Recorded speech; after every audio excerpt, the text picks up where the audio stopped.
जीवन में बनना है तो इतने खास बनो कि लोग भगवान से पहले तुम्हें याद करें। चलिए, वेलकम बैक टू चैनल ज्योति घर संसार मोटिवेशनल में आप सभी का जोरदार स्वागत है। आप सब कैसे हो? आप सब खुश रहो, मस्त रहो और हमेशा मुस्कुराते रहो। चलिए, मैं कहानी के जरिए आपको बताती हूँ कि कहते हैं ना कि मतलब जीवन में मतलब ऐसा कुछ कीजिए जिससे कि लोग आपको भगवान से पहले याद करें। इसके लिए तो आपको इतना बड़ा कुछ करना होगा जिससे कि लोगों को मतलब ये लगे कि उसके बिना मेरी ज़िंदगी नहीं चलने वाली, या फिर ऐसा भी हो सकता है कि उसे ये भी लगे कि आप हो तो सब अच्छा होगा। चलिए, तो मैं इसे कहानी के जरिए आपको बताना चाहती हूँ और समझाना चाहती हूँ। आप लोग में से सभी लोग जानते हैं कि कुत्ते और हाथी की दुश्मनी है। मतलब जन्मजात दुश्मनी भी बोला जा सकता है। हम लोग बोलते हैं ना, हाथी चले बाजार कुत्ता भौंके हजार। जब हाथी बाहर निकलता है तो कुत्ता भौंकने लगता है। इसमें कितनी सच्चाई है ये भी मैं नहीं कह सकती, लेकिन आप लोगों को जिन लोगों को भी पता है उन्हें जरूर मालूम होगा। तो एक हाथी था, वो मतलब बहुत बड़े राजा का वो हाथी था। महाबत उसकी देख रेख करता था।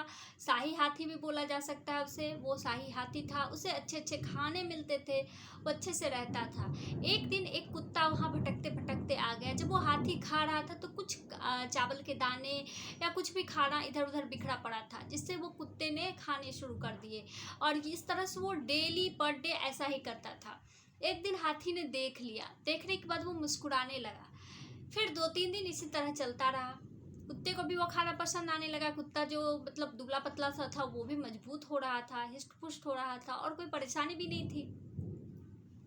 हाथी ने कहा, अरे भाई, मेरे जूठे को क्यों खाते हो? तुम ही मेरे साथ खाना शुरू करो, कोई बात नहीं, कोई दिक्कत वाली बात नहीं। तो वो भी उसी के साथ अपना जो भी खाना उसको मिलता था वो खाना कुत्ता भी खाता था। धीरे धीरे इतनी गहरी दोस्ती हो गई दोनों में कि दोनों एक दूसरे के साथ खेलना कूदना हर चीज। हाथी अब बहुत खुशी से उस कुत्ते को सूंड के द्वारा अपने पीठ पर बैठाता था। खूब अच्छे से मजे से वो लोग एक दूसरे के साथ रहते थे, बहुत खुश रहते थे। एक दिन एक किसान बोला जाए वो उस राजधानी में आया। उसने देखा, रही ये कुत्ता तो इतना मजबूत, इतना बलिष्ठ है, इसे अगर मैं ले जाऊं अपने खेतों की सुरक्षा के लिए तो ये बहुत काम आएगा।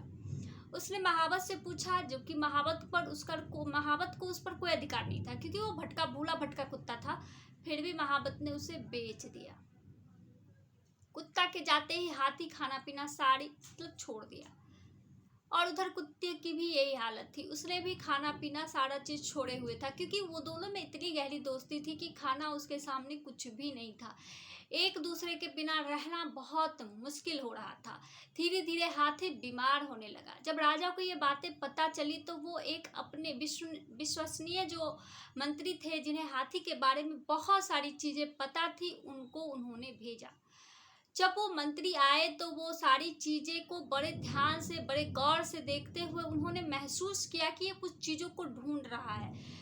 तो उसने महावत से पूछा, ऐसा कुछ था जो जिसके साथ ये रहता था, या मतलब कोई भी इसके बारे में जुड़ी हुई कोई भी छोटी से बड़ी लेके कहानी बताओ। तो महावत ने कहा, ऐसी तो कोई बात नहीं, लेकिन हाँ, एक कुत्ता था जिसके साथ ये बहुत ज्यादा खेलता था, बहुत मतलब प्रेम से रहता था। तो कुत्ता गया कहाँ? तो उसने सर झुकाकर बोला, मेरे से बहुत बड़ी गलती हुई, मैंने उस कुत्ते को बेच दिया। तो वो मंत्री को बहुत गुस्सा आया, जिस पर तुम्हें अधिकार नहीं उसे तुम्हें बेचने का अधिकार कौन दिया, किसने दिया? बहुत गुस्से से उसके साथ जो भी था हो गया। फिर राजा के पास गया, राजा को सारी कहानी बताई गई। तो राजा भी बहुत परेशान कि भाई कुत्ते को कैसे ढूंढा जाए। तो मंत्री ने कहा, एक काम करते हैं, हमें इनाम की घोषणा करवा देते हैं कि जो भी इस कुत्ते को लेके गया है वो उस कुत्ते को दे जाए और जो भी रकम है वो ले जाए। जब ये इनाम की घोषणा हुई तो वो किसान के कानों में पड़ी। तो किसान भी सोच रहा था, ये तो कुछ खाता भी नहीं है, चलता भी नहीं, मैं इसे रख के करूँगा भी क्या? अगर दे आऊँगा तो मुझे कुछ पैसे भी आ जाएंगे। तो उसने क्या किया, ले जाके राज दरबार में उसे छोड़ आया और उसके बदले वो पैसे लेके चला आया। फिर उस कुत्ते को हाथी के पास छोड़ा गया। तो हाथी और कुत्ते दोनों की जो बाछें खिली वो देखने लायक थी।